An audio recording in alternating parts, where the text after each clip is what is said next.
Bisoto tiki mandaku Yesu Salalika mwa lelo lelo Abongisaka asilisaka milelo ya mbula na mbula azongisaka esengo esilakala azanzambe nanga abongisaka asilisaka milelo ya mbula na mbula azongisaka esengo esilakala azanzambe nanga. Le makono toyoka yo. Le makono c'est pas ma foute ça non na pokwa lelo. Le makono na pokwa lelo liloba na wekango. Ninye beba na vina yo. Moi je te dis kolo Yesu abongisaka. Balobela yo yoko balade. Moi je te dis kolo Yesu abongisaka.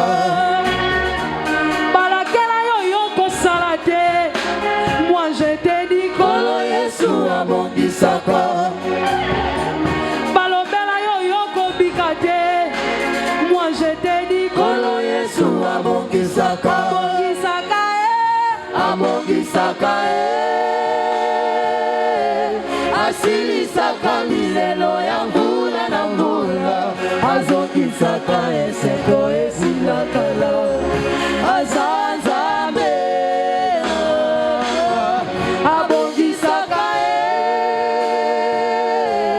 asilisaka milelo ya mbula na mbula azongisaka eseko esilakala azanzambe nini ebeba na vina yo. Moi je te dis kolo Yesu abongisaka. Balakela yo yoko salate. Moi je te dis kolo Yesu abongisaka.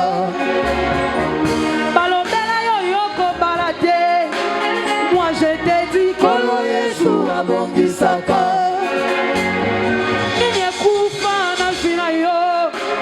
Moi je te dis kolo Yesu abongisaka. Balobela yo yoko botate. Moi je te dis kolo Yesu abongisaka. Balobela yo yoko bikate. Moi je te dis kolo Yesu abongisaka. Abongisaka asilisaka milelo ya mbula na mbula azongisaka eseko esilakala azanzambe abongisaka asilisaka milelo ya mbula na mbula azongisaka eseko esilakala azanzambe. Tobeteli Yesu maboko makasi. Totiki esika na Pasteur Denis. Tobeteli susu Yesu maboko.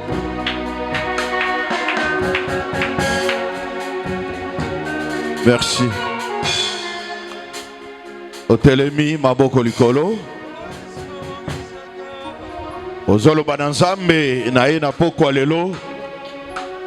Yawe po longisa ngai likolo ya banguna nyonso azobunisa destine na ngai. Yawe soki naza na programme oyo eza po kotisa ngai na destine na ngai. Tiketo olobela ngai, tiketo sunga ngai na maloba na yo na kombo na Yesu Masia tobondeli banso lelo. L'Éternel, nous voici une fois de plus.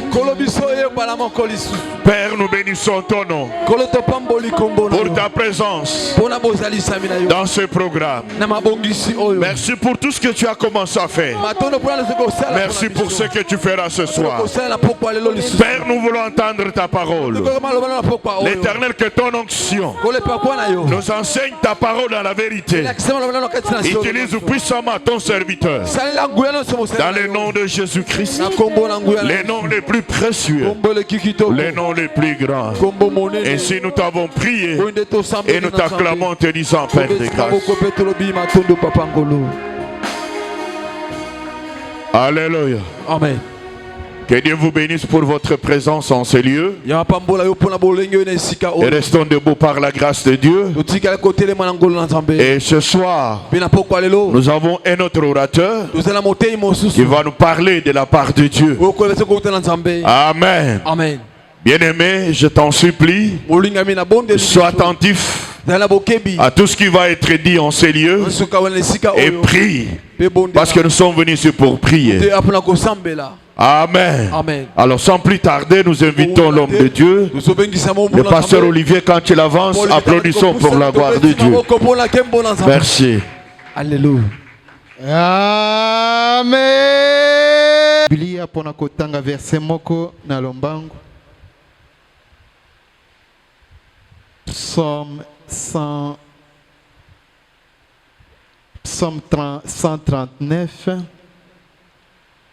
Psaume 139.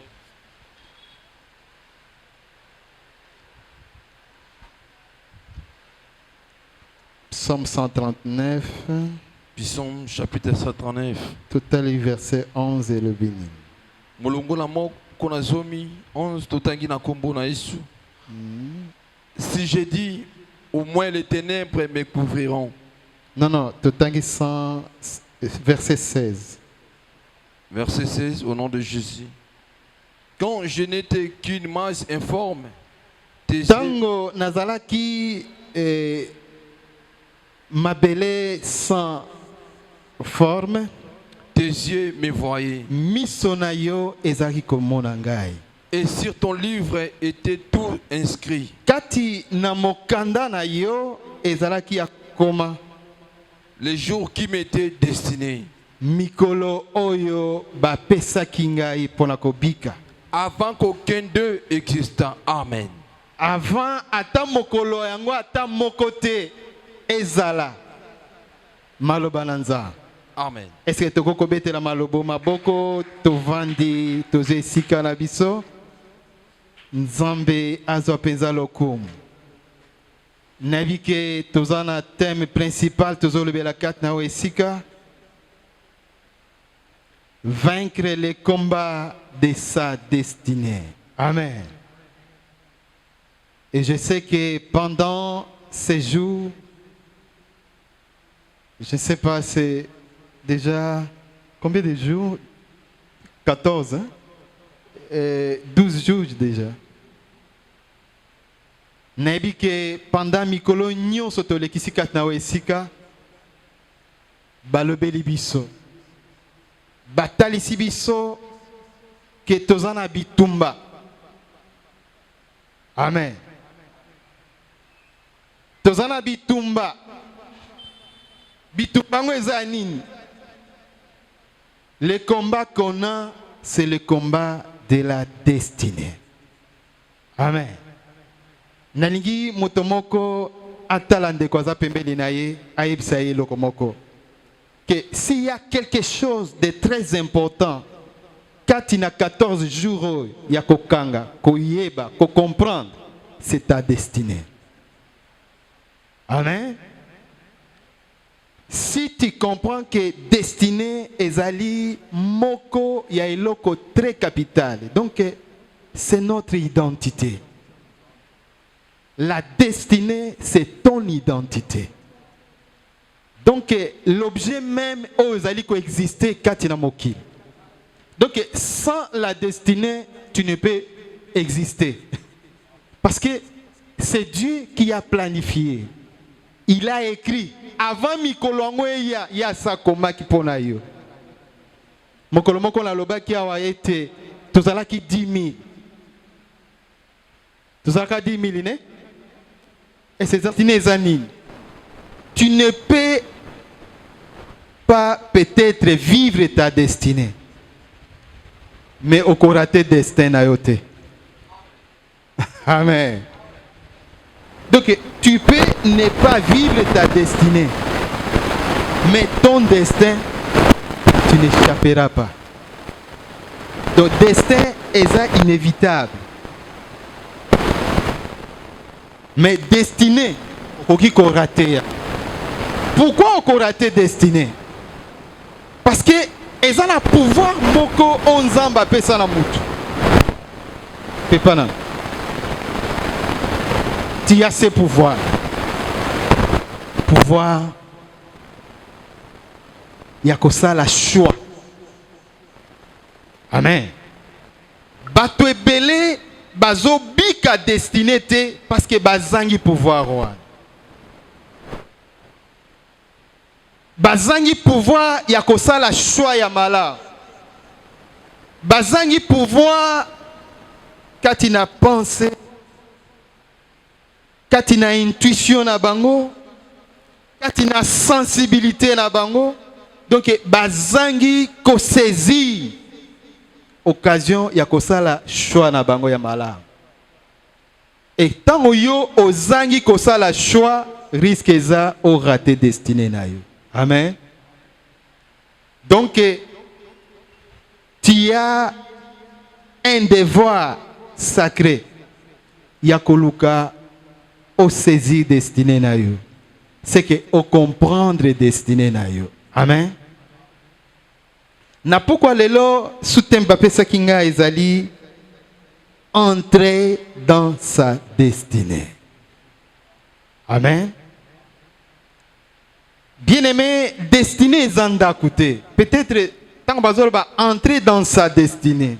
Peut-être toko kanisa destinée zanda ko non. Destinée za identité. Destinée ezali programme moko préparé en avance. Poete yo obika yango. Mais ça peut faire que au lekani na sena moy au vivre programme wanate. À cause il y a beaucoup de choses. Amen. Mais on a le choix d'y entrer dans notre destinée. Peut-être nano bika destinée na ote, peut-être nano banda ko vivre destinée na ote, mais elle a déterminé que après retraite, non, 2006, obika destiné na yo. Et c'est ça la mutumo kwa ko beta lo mosapi azolo bete. Non, ce qui n'a raté destiné nanga, mais 2026 n'a ko raté angote, n'a ko kota na destiné nanga.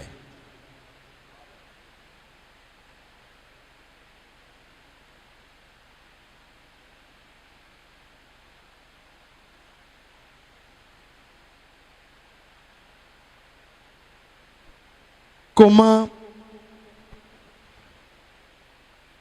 tokoki kokota katina destinée? C'est ça la question que nous devons se poser. Lolenge nini tokoko kota katina destinée? Il y a trois choses. On a kolobela peut-être lelona lobby parce que na okokosi sa nyonsote. Il y a trois choses. La première chose, pour mutu akota katina destinée na ye, tu as besoin d'un chemin de la destinée. La première chose, le chemin de la destinée. Amen. Comment yango? Le chemin de la destinée. La deuxième chose, il y a besoin d'une porte d'entrée dans la destinée. Et la troisième chose, tu as besoin d'un territoire prophétique pour vivre ta destinée. Voilà trois choses très capitales. Peut-être ceux qui n'ont pas koloba makambo nyonsote. Amen. Parce que tant ils ont moqué, makambo eza tellement profond. Mais nanina lobela nano premier point. Tozana mokanda ya Genèse chapitre 37, tuebili solo ya Joseph. Verset 5 à verset 10. Joseph a lotindoto. aloti ndoto. Ndoto mibale. Joseph alobi ndoto na ye epa ya bandeko na ye. Pe ya mibale alobi même epa ya papa na ye. Amen. Amen. La chose la plus importante na kati na lisolo yo, parce que ndoto ya Joseph ezaki interprété. Loba interprété. Bien-aimé, ce que vous en ndoto eza non interprété, parfois entrée ya destinée na yo ezali encore caché. Sans l'interprétation de ta vision, risque de manquer la porte de ta destinée. Amen. Joseph aloti ndoto. Ya moni yango ka ndoto. Kaka ndoto mibale expliqua destinée na ye mobimba. Qu'est-ce qu'on a compris dans ndoto ya Joseph? Nazoboya kotanga, pourquoi? Parce que ça va nous prendre du temps. Mais tu es bili solone. Nini tozali ko retrouver na kati na ndoto ya Joseph. Donc il y a ba grande ligne. Donc kati na ndoto to kati na vision, il y a des choses très importantes. Il y a des grandes lignes et des petites détails. Amen. Okoko lota ndoto, nzamba pesho ka ba grande ligne, mais ba petite détail etikali. Exemple, Joseph a loti ndoto, minzoto ezogumba melaye. Bakangi ba matiti egumba meliye. Et ba interprété. Balobi nini? C'est que yo kozala élevé okozala mokonzi na biso nyuso tokosala nini? Tokogumba melayo. Amen. Siko kati na vision wana grande ligne yango wana ne nzamba atali ici le chemin de la destinée. Destinée na ye ezali éleva. Donc à vivre élévation. Mais ça reste maintenant comment à kokoma la kati na élévation wana. Des petits détails. Amen. Et ça, bato bazana chance. Baloti ndoto to bazana vision a vu grande ligne pe azana ba petite détail. Ah, ce que vous allez avoir, nzambe apambola yo. Yesu Masia balobi un fils. Donc moi Simon ko kobota moi. Un jour ba mage baye balobi on a vu une étoile. Mokonzi asani abotan. Mais regardez Hérode. Hérode comme un intelligent. Alors mais cherche-moi à comprendre. Moi na o soka kobota mawa. Tu comprends des problèmes à territoire, né? Je ne sais pas ce qui n'a okokolo makambo nyonso lelo. Donc oza tellement il y a koluka au comprendre quelle est ta terre prophétique. Quel est ton territoire prophétique? Bien-aimé, au kozala ozo vivre destiné na yote parce que ma colonna yo nanu esani. Et nyati ma belle prophétique na yote. Aussi longtemps que ma colonna yo et nyati ma belle prophétique était destiné no ezakaka caché. Amen.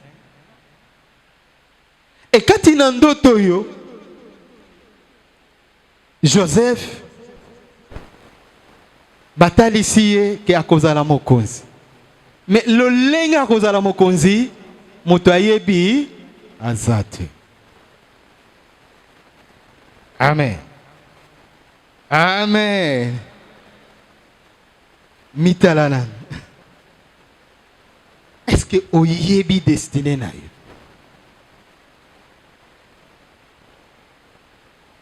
Alors, au bazo comment? Donc, pour comprendre la destinée, À part Miloko Misato. Donc, l'une des choses les plus importantes, c'est la révélation. Bien aimé, sans la révélation, parce que qui a conçu la destinée? C'est qui? C'est Dieu. La destinée vient d'où? De l'éternité. Alors, pour en avoir, pour oser la connaissance, il y a destinée na yo et Seigneur Osanine. Et Seigneur Osala révéler. Comment est le Kwana? C'est très capital. Proverbe chapitre 29, verset 18 nous dit quoi? Proverbe 29, verset 18 dit quand les méchants se multiplient et les péchés s'accroissent, mais les justes contempleront leur chute. Proverbe chapitre 29, 18. Quand il n'y a pas de révélation, le peuple est sans frein. Tango et moni c'est les ali sous-souté, peuple kotambola sans frein. C'est que ekozalana reperte, ekozalana boussolité. Donc quand tu vis dans cette vie, tu n'as pas la révélation, c'est que ta vie est sans boussole. Tu ne sais pas là où tu pars. Donc, ozo ebate, ozo vivre nini, ozo bika nini. Ozaka lokola, je ne sais pas ce qui papier. Je ne sais pas. Nini toko kozo exemple. Ozaka loko vivika lokola makasane. Donc, ekouei mo pepe amemi e kote nyo se zokende. Amen. Est-ce que esengeli obika lolenge wana? Bien-aimé, Seigneur, ça est fort. Si ils ont un combat, Seigneur, au bunda, et Seigneur, ils ont la révélation, il y a destiné na yo. Amen. Bien-aimé, ceux qui ont bundi, ils comprennent de na uti wapi na zo kende wapi. C'est que aux alliés sans boussole. Amen. Joseph a eu révélation. Bataille ici est chemin. Il y a destiné naïe. Mais à Zangi ba détail. Amen. Donc dans le chemin, il y a aussi d'autres choses. Il y a aussi le chemin révélé et le chemin non révélé. Amen. Et ça n'a pas tout mususu azobika destiné, mais chemin naïe est révélé te. Mais le lenge nini akobika yango nakoloba. Na kotalisa. Alors moto yo azana révélation et Seigneur lo sala paix keba. Pourquoi? Parce que à cause il y a choix na yo okoki pe ko rater destiné na yo. Salabo.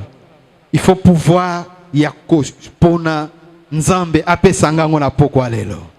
Donc ozala ko sala ko rater te. Combien de fois au tatona ba fiancé? Combien de fois au tatona donc classe ni na kotanga tout ça. Nyo so la poani parce que pouvoir ya ko choisir ozana yangote.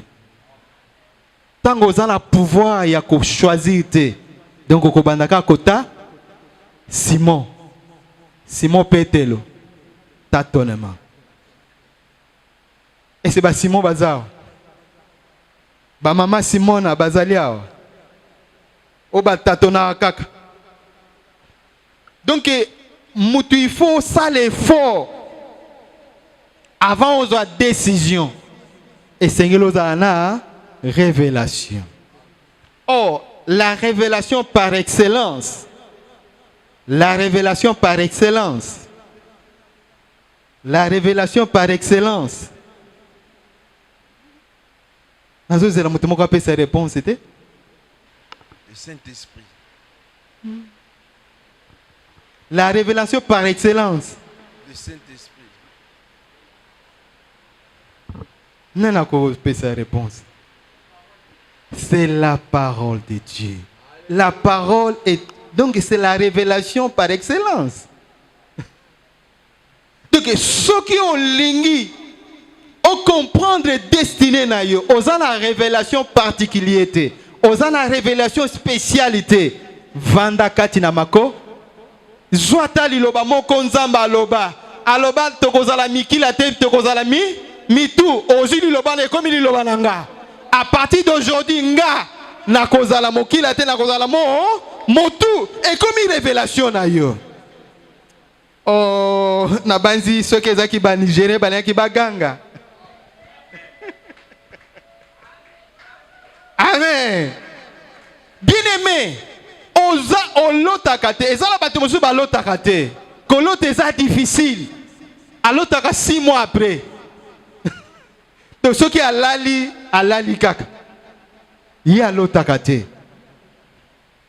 Ezana bato basi ba lotela yo. Ba Esaïe ba lota, ba Zacharie ba lota. Hein? Kuta la parole luka liloba moko zwa liloba na s'approprier na liloba ne comme révélation ya bomo inayi. Et qu'on façonne destiné nayi. Amen. Ezana bato ebele ba ko raté destiné na bango à cause ya mwa makambo ebele ona kokoloba lombangu penza pote tana biso eza muke penza ozomo ke nazo sala nyonso po naloba ta mwa ndambo pour na cause ya temps. Donc notion ya destinée eza notion moko vaste. Donc on peut prendre même une semaine pour na koloba kaka temo ba pesinga yo de na kokoloba une semaine pour na koko silisa parce que eza na makambo ebele.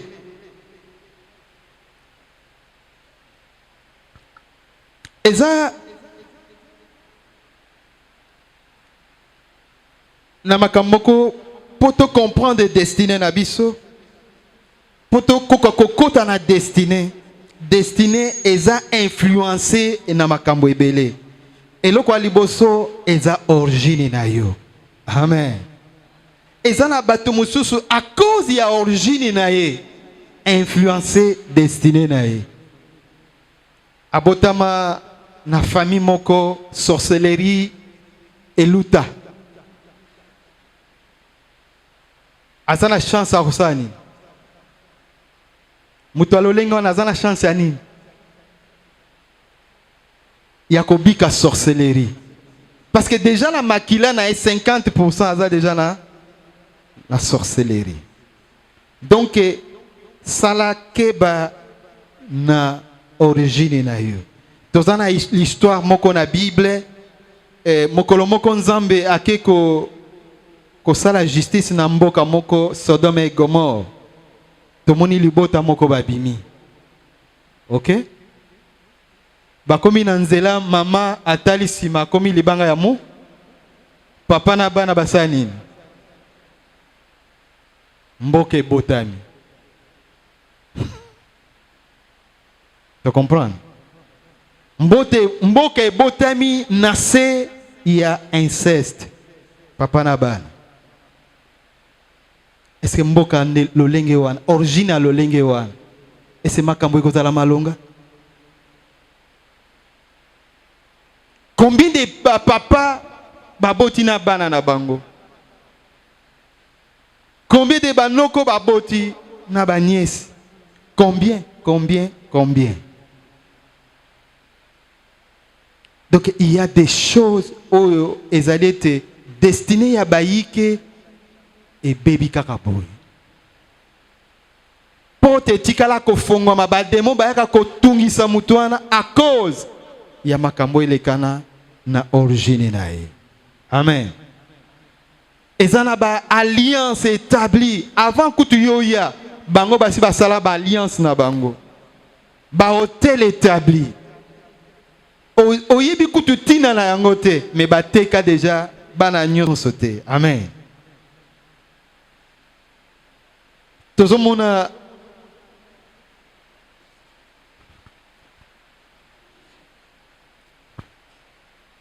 na mokanda ya 1 Samuel chapitre 9 verset à 5. Tozomona lisolo ya Saul. 1 Samuel chapitre 9 verset 5. Nous lisons au nom de Jésus. Amen. Ils étaient arrivés dans le pays d'Éthiopie lorsque Saül dit à son serviteur qui l'accompagnait, viens, retournons de peur que mon père, oubliant les années, ne soit en peine de nous. Amen. 5. 1 Samuel chapitre 9 verset 5. Ok. Yeah. Donc, ce que kotanga nanda kotanga 1 Samuel chapitre 9. Okobanda même na verset 1 kendeti okoka lisolo na mobimba. Amen. Donc, destiné ya mutu et cause à la cacher au bout ya tunnel. Amen. Et ça caché au bout de la tunnel. Donc, naïnaïb sa mutuyo a la révélation à destinée na été. Kota retraite. Et sans zamba suscité à tabitumba ya vina. Parce que eza na ba destiné belé, eza caché simaya combat. Comment est loko? Donc, tant que vous avez la révélation, regarde les combats de ta vie. Ta destinée peut être cachée derrière les combats. Nakofongola. Ce qui nous a pas singata. Et le gomususu, ta destinée peut être cachée derrière les épreuves. Ok? Ta destinée peut être cachée derrière les obstacles. Parce que Yonza m'a révélé. Mais tu as un obstacle. Qu'est-ce qui se répète dans ta vie? Ok? Donc, makambo ezako se répéter. Ou ezo peso kaka soni. Keba na makambo ane eza déjà signal. Hein? Ezo peso signal que destiné nanga et cause à la sima makambo. Vanda étudier makambo ana bien. Au comprendre. Au bout ya tunnel, au coup de porte ya destiné no ezakuna. Amen. Saoul abotami na libota ya Benjamin. Nzokande Jacob. Na pesa verset ne? Oh, verset ya Jacob. Genèse chapitre 49. Na verset 27. Bisika Jacob a fait sa prophétie il y a Benjamin. Donc azo semble pour na Benjamin. Alors Benjamin a un jeune lion. Amen. Mais tant qu'on fait si prophétie il y a Juda, balebi Juda sept il y a royauté et kolongo na maboko na été jusqu'à ce que Shiloh a salanine. Aïe. Qui est Shiloh? Nenoza Shiloh. Jésus-Christ de Nazareth. C'est que Koya ya Yesu Masi ezaki programmé na libotanine. Il y a Jacob, il y a Juda. Mais tout le monde a royauté ba pesa ngopé na libota ya il y a Juda. Mais tout le monde a Benjamin bazo benga épée jeune lion. Ça nous dit quelque chose. Amen. Ça nous dit quelque chose. C'est pourquoi biso ba maman tozalia, biso ba papa tozalia. Le bakama lo ba malam pour la banana yo. Longola makambo ya kofinga ka mwana. Tala nini? Bolubaka nini? Okufwa.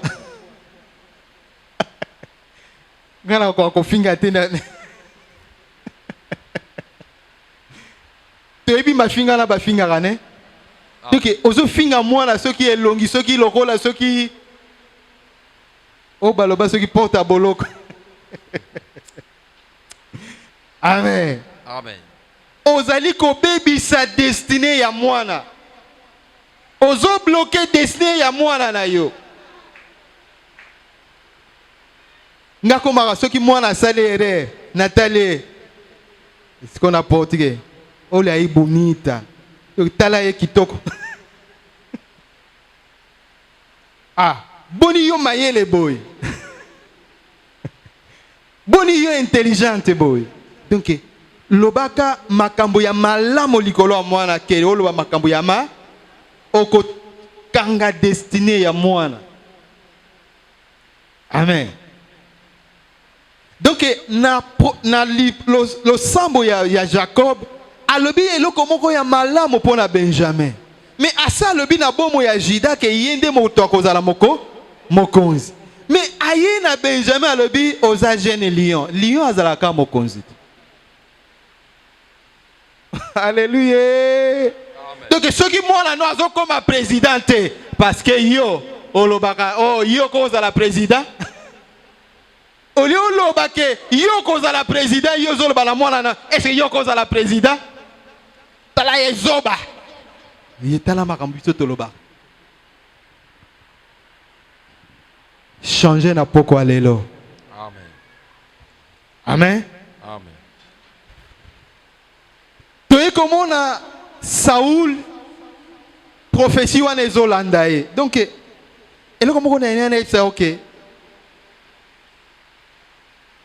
Destiné eza déjà makambo eza programmé.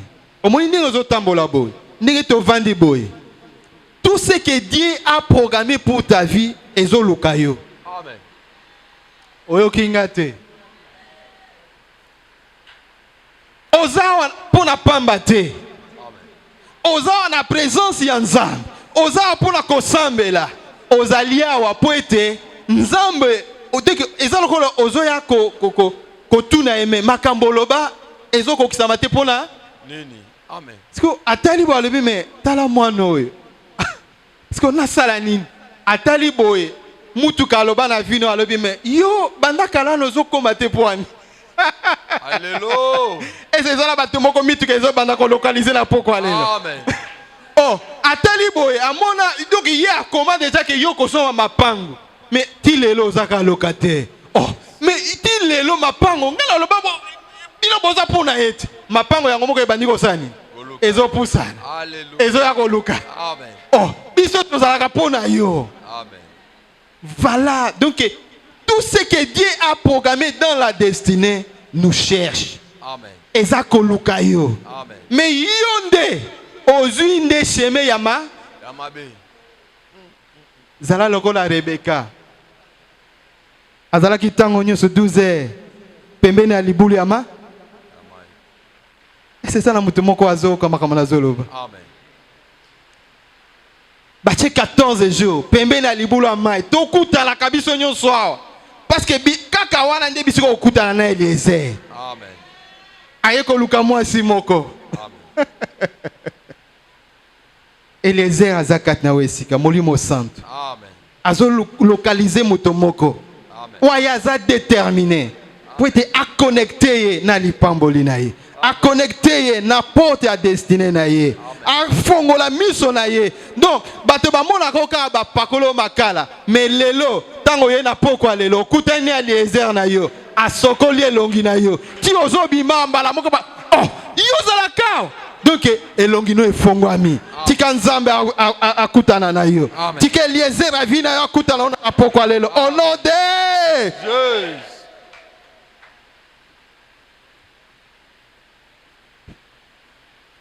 Minute sili.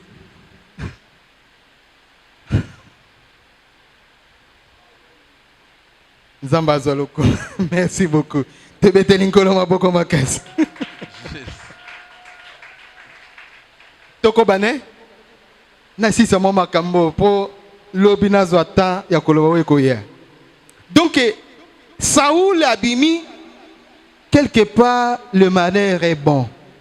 Amen. Et on a le bien que kota retraite senga bitumba vino esani et monana. Amen. Yoko kimaka bitumba te mais yo loba bitumba vina ngala zana posa na Nayo. na vivre yango. Amen. Parce que na sima ya bitumba wana destiné na esani et bomba mikuna.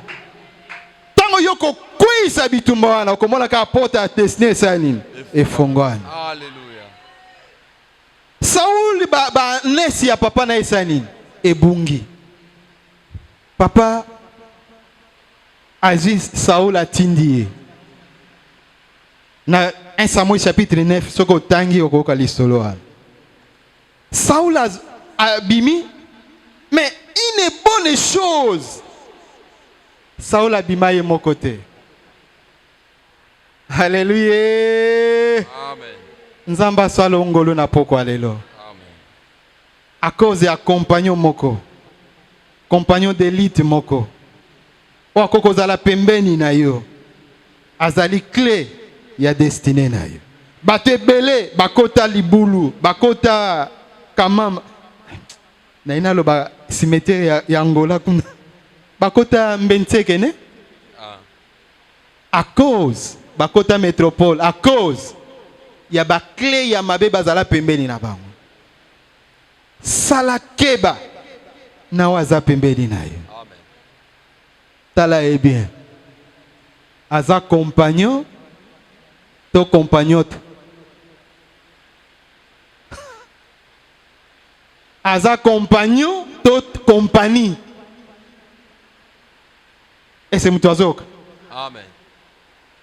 À cause de Saoul Azala na un bon collaborateur. Donc, Moninga Malam a accompagné. Babandi Kotambola. Na chemin à destinée. Parce que le but que tant destiné est à révéler. Salakeba na bitumba. Salakeba na obstacle. Salakeba na ba épreuve. Épreuve, Saoul Azaki nango ezaki nini? Aluka banesi ya papa nesa ya kinini e bunga. Quelquefois, Kobungi Seiza Mabete. Et ça, jour suivant, avant-hier, Nabis, maman moko, baïbi $200. Donc, au tali faso azole là. Donc, à Bossani ke Nzambazai. Parfois, Kobungi ça, c'est important. Et ça, nabilo comme sous na vie, il faut bungi ça. Amen. Et ça, les camarades qui sont dans la vie, et c'est pas ça. Bakende. Pour être fongo les sanin. Et ya. Parce que oyo yanga, ezo luke sanin. Et comme a pembeni nanga. Mais ceux qui ont libéré ekete. Et Saoul azokende. Batambola banzela nyos. Ce que tangi na verset 4, ne? Okomona batangi banzela nyos batambolaki. Bakomiti na souk. Saoul a été serviteur, donc collaborateur. Mais ce qui pour continuer, c'est que tu vois. Tika okomati na souka ya bitumba na yo. Amen. Bisika mayele na yo esuki ya nani bande. Ya ye bande tika mayele elekela. Donc ozanga eloko ko sala. Eza na bitumba mususu oketi donc nzamba tiki. Donc, obimisa ba cartouche nyonso. Obimisi ba cartouche nyonso ti ba cartouche nyonso esani. Esili. Donc otali boye. Donc nazana sœur moko alobi pai. Donc tu es na prière mais nazomona tama lo ba ko yebisa nzambe te. Donc cartouche a opesa ezate. Amen. Donc azomona eloko ko yebisa nzambe te na prière. Donc ce ko komi na point wana Salakeb, oza pembeni a découvrir destinée na. Amen. Ce qui m'a kamoko e komi kolobi e peche biloba loba. Donc okomi e moko olingo douter na existence nzambe. Rebi nzamba ngo penza azalaka. Est-ce que ayoka ka penza? Banda na banda ko sambe la penza. Banda na banda ki jena ngoti na komi 3e jour. À ta vision, mon côté. Ah. Donc, epesio biloba loba. Donc, tant ozo koma na suka, nde maela nzambe sani. Ebande. Kotika te. Kozonga simate. Amen. Kotika kondimate. Kotika yesu na yote. Amen. Avance, bien-aimé. Amen.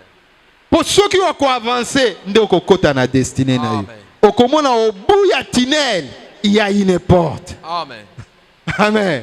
Saoul a luka banzela nyonso, mais a komiti na suka. Mais suka wana ba komaki, na suka ya tunnel wana, porte moko ezalaki wana. Alléluia.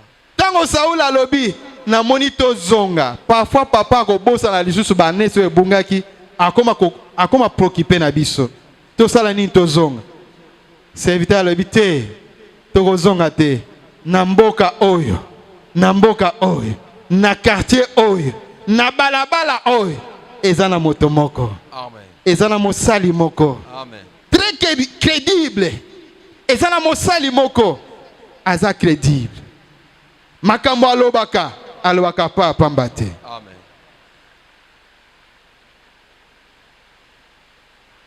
Makambo ya salaka ezaka ya pa pambate. Amen. Et c'est nazolo bana ya semence. Et c'est beaucoup na adresse ya solo. Et c'est bozaka rassuré bisika bozali. Amen. Bweke beaucoup na tata moko. Papa moko très sérieux. C'est évident, ils ont un mosali moko très sérieux. Ils ont considéré tokende panai. Amen. Zokande wana fongo les osani. Ils ont fongo la déjà porte. Oh prière non na poko alelo. Yebsan Nzambe ke fongo la yako fongo la porte a dessiné nanga. Epesa melanga na poko alelo. Oh Nzambe tinda moto ya solo. O camarade ya solo. Ba hypocrite te. Bato pamba te. Akomemanga na banzela lokuta te. Moto akomemanga na banzela ya solo. Akomemanga na bisika na koka liloba solo. Akokuta esanga na basali ya solo. Moto wana nde azala pembeni nanga. Camarade ya solo. Na lingite bato pamba.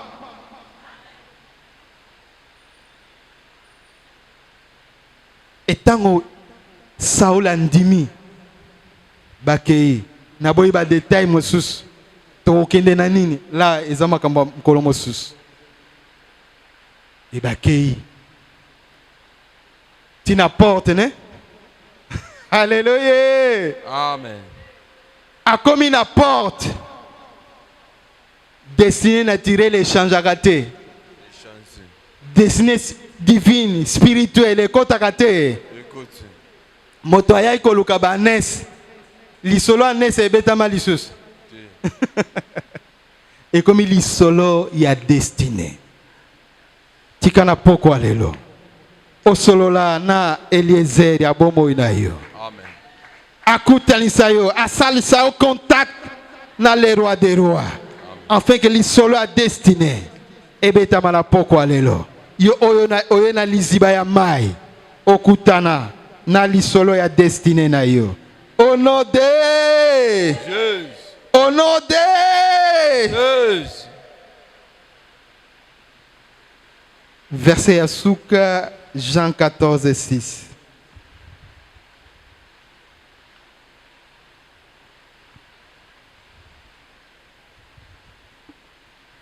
Avec tous les chemins qu'on peut prendre. Jean chapitre 14, verset 6. Nous lisons au nom de Jésus. Jésus lui dit, je suis le chemin, la vérité et la vie. Nul ne vient au Père que par moi. Amen.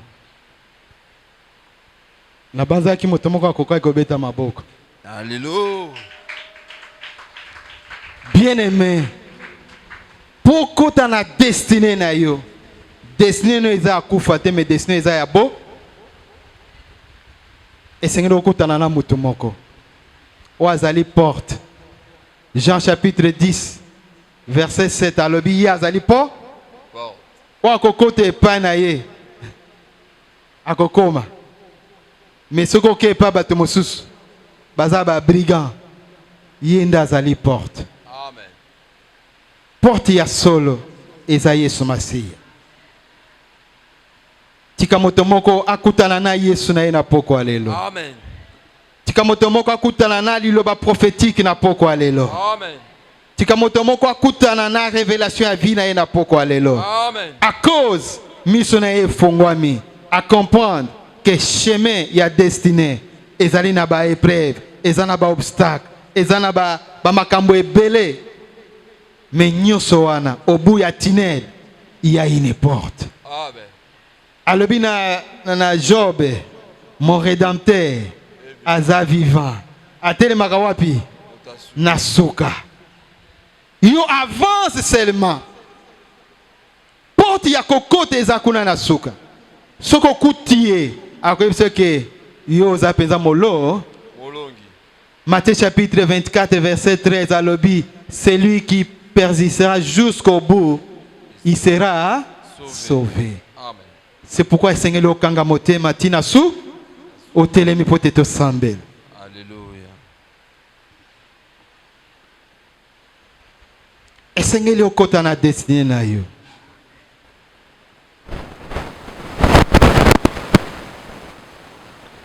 Oza obligé au kota na destiné na yo.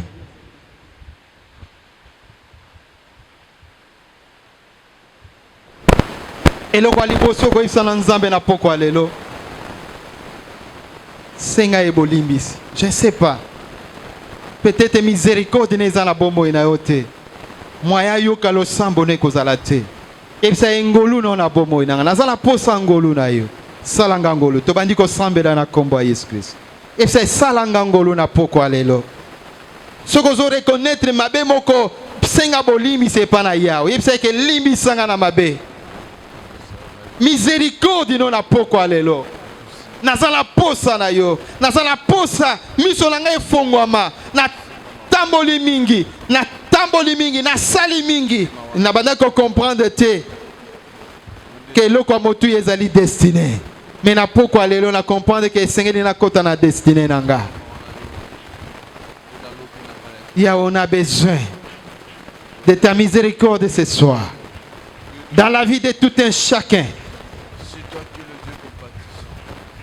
Yozali nzambe makasi ya vinanga.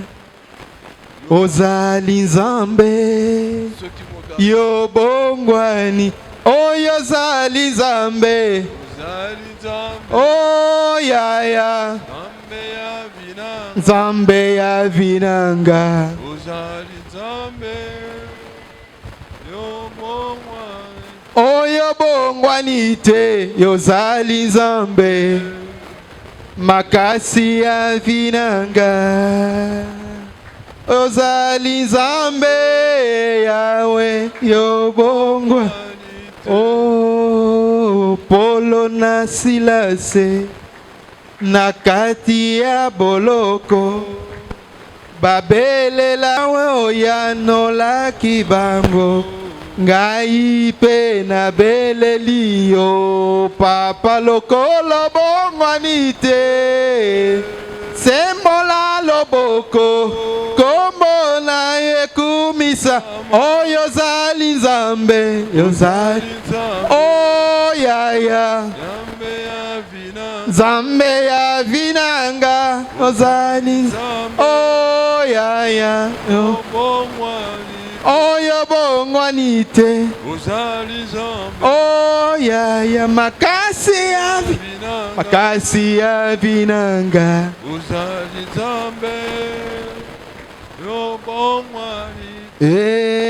Yawe kumbama nsembola loboko na yo.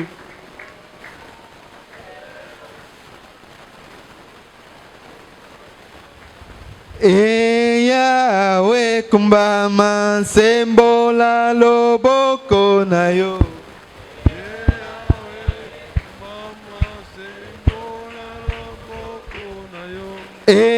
Yawe kumbama nsembola loboko na yo.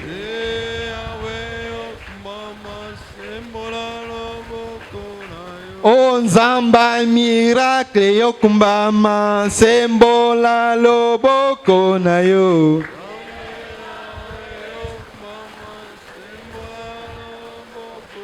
O na pesa yo nini kumbama nsembola loboko na yo.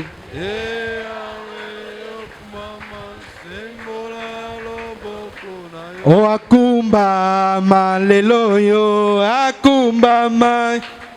O akumbama lelo. Telema mama yawe na. O akumbama lelo yo akumbama ya. Oh akumba malelo yo, akumba mashilo nanga. Mama lelo yo kumama nzambe na. Oh akumba malelo yo, akumba mayawe nanga. Yo kumama lelo yo kumama nzambe nanga. Bien-aimé, banda koloba maloba oy. Eh Yahweh. Na yoki maloba na yo. Na comprendre que destinée nanga eza ya motuya. Mais na poko alelo. Na yoki ete opesaka pouvoir ya ko choisir. Sans pouvoir ya ko choisir. Ba erreur kozala mingi na bomo inanga. Na destinée nanga. C'est pourquoi la poko na lelo. Molimo mo santo sungangai. Pesanga mayele. Fongola intelligence pesage sinanga. Molimo mo santo nazala posa na yo. Molimo santo kita na poko alelo. Molimo santo kambanga na poko alelo. Nazala posa na yo. Afin que nguye ya ko choisir. Et pesa melanga. Miso nanga molimo e fongwama.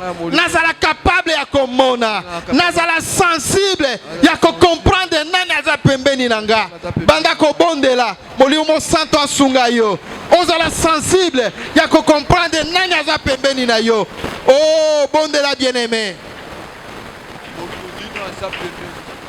Oh Shiloh, on a besoin de toi, cher Saint-Esprit. On a besoin de toi, cher Saint-Esprit. On a besoin de toi, cher Saint-Esprit. Guide-nous ce soir. Oh, nous sommes beaucoup, Père de gloire, mentis par l'ennemi. On est désorientés par l'ennemi. Mais à cause de toi, oh, le mensonge de l'ennemi est brisé. Le mensonge de l'ennemi est anéanti. Au nom de Jésus-Christ. Au nom de Jésus-Christ. Au nom de Jésus-Christ. Au nom de Jésus-Christ. Au nom de Jésus-Christ. Au nom de Jésus-Christ. Au nom de Jésus-Christ. Oh Shiloh, Yokobo yala kantaria baba, Yendebe yala kantaria baba. Yawe fongola miso ya banana yo, fongola miso ya baike na poko alelo. Oh miso ezako kanga mama, ba fongoma. Yawe fongola miso ya banana yo, bazala capable ya komona, bazala capable ya ko saisir chemin ya destinée, la porte de la destinée. Oh Shiloh, bato che pembeni na bango. Bazala capable ya ko comprendre nani waza pembeni na ye pour azala désorienté. Au nom de Jésus-Christ. Au nom de Jésus-Christ. On a besoin d'entrer dans notre destinée. On a besoin d'entrer dans notre destinée. Na pourquoi lelo. On a besoin de trois choses. Au nom de bien-aimé potokota na destinée na biso ezosenga makambo misato. Esengeli nzamba ataliso nzela. Esengeli nzamba akutenso na porte ya destinée na yo. Pe nzamba apeso makoki ya kokota na territoire prophétique na yo. C'est pourquoi makambo misat ozoyebisa nzamba apeso capacité ya ko saisir ces trois choses. Chemin ya destinée na yo ezala révélé pa na yo. Ozala capable ya kokuta na porte ya destinée na yo. Pe ozala capable ya kokota na mabele makolo na yo enyata na mabele prophétique na yo. Makolo abana na yo ekota na mabele prophétique na bango bakoka ko vivre destinée ya vie na bango. To bondeli na kombo na Christ. Bonde la beta maboko ozala déterminé pour la kokota na destinée na yo na kombo na Jésus-Christ. Oh Shiloh, Yahweh, pourquoi lelo? Nous croyons, Père de gloire, que le chemin de la destinée est propice pour tes enfants. Oh, la porte de la destinée est plus près de nous, Père de gloire. C'est toi, Jésus-Christ de Nazareth. C'est toi, Jésus-Christ de Nazareth. Yahweh salabisongolu, yakokota na porte ya destinée. Potokoma na destinée na biso. Oh, lobiete, bisika matambe na bino ekonyata, epesa mela bino. Tikala poko alelo, matambe na biso, ezala capable ya konyata mabele prophétique pour vivre destinée na kombo na Yesu Christ. Au nom de Jésus-Christ de Nazareth.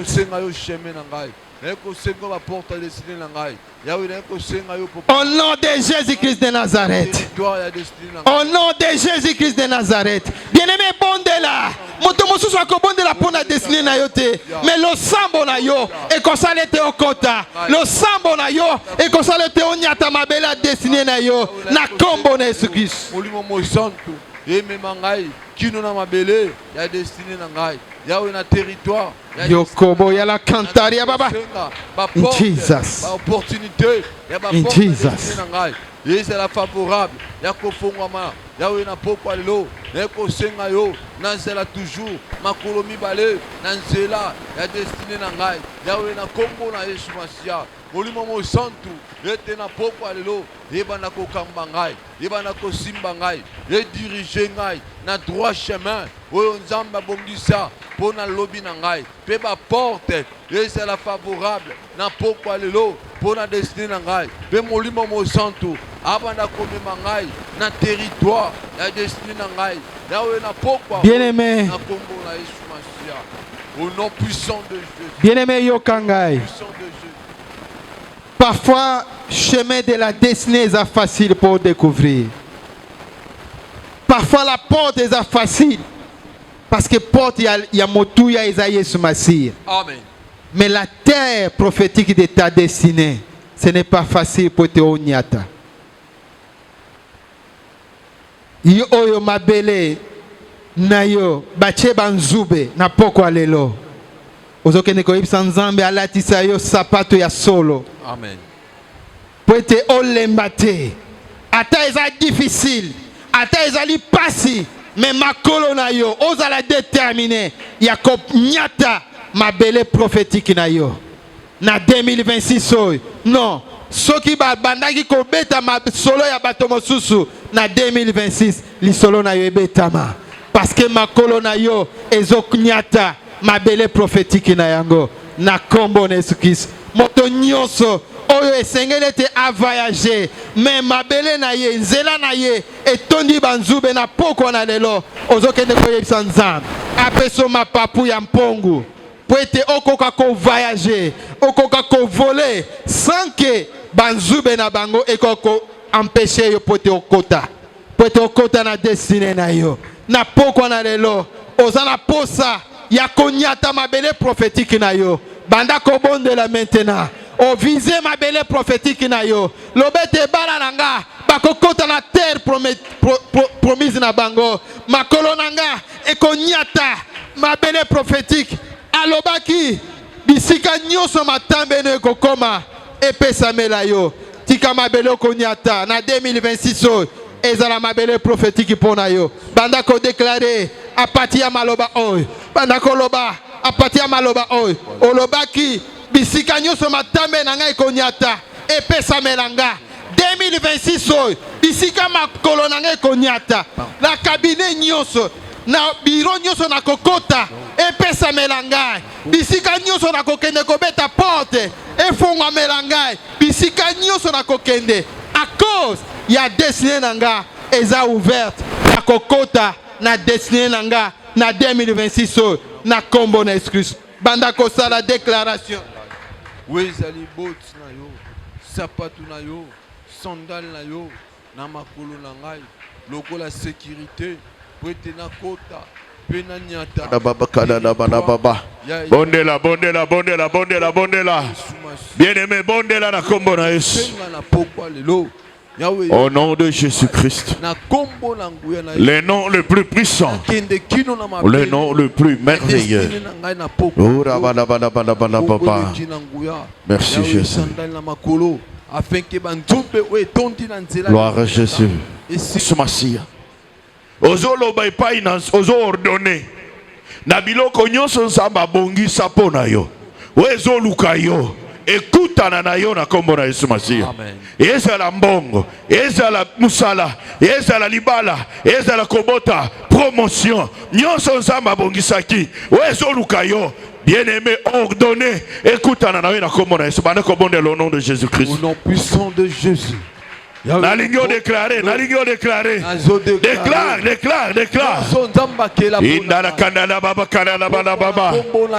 Et tout ce que Dieu a préparé d'avance pour moi, qui me cherche, j'ordonne que cela me rencontre sur le plan spirituel, matériel et financier. Au nom de Jésus, que tout ce qui m'est destiné avant que je ne sois né, j'ordonne à cela de me rencontrer au nom de Jésus, de me rencontrer au nom de Jésus, de rencontrer ma vie, d'entrer dans ma vie à partir de ce soir, dans le nom de Jésus, que des hommes et des femmes que Dieu a préparés pour me bénir, qui me cherchent, j'ordonne qu'ils me rencontrent, j'ordonne qu'ils me rencontrent, j'ordonne qu'ils me rencontrent à partir de ce soir, au nom de Jésus-Christ, au nom de Jésus-Christ.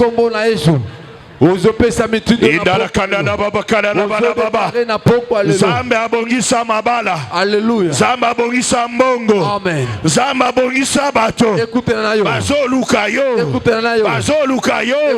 Bakutana na yo. Na kombo na Yesu. Zamba abongisa lo mobali. Abongisa la yo mwasi. Abongisa lo bana. Abongisa musala. Biloko ane zoluka yo. Ordonné na poko lelo. Alléluia. Indala kanala baba. Indala kanala baba. Ora baba shita. Indala kanala baba. Au nom de Jésus-Christ. Au nom de Jésus-Christ. Au nom de Jésus-Christ. Merci Jésus. Merci Seigneur. Merci le Tout-Puissant. Merci le Dieu merveilleux. Au nom de Jésus-Christ. Lève ta main. Père de grâce, tu as préparé des choses d'avance pour chacune de nous. L'Éternel, que ces choses que tu as préparées, qui cherchent mon frère et ma soeur, à partir de ce soir, que ces choses les rencontrent dans tous les domaines de sa vie, dans tous les domaines de sa vie, que le travail les rencontre, que la promotion les rencontre, au nom de Jésus-Christ, dans le nom puissant de Jésus, que le mari les rencontre, que la femme les rencontre, que les enfants les rencontrent, au nom de Jésus, l'élévation, le voyage, dans le nom de Jésus-Christ. Ainsi nous t'avons prié et nous t'acclamons en te disant merci Père de grâce.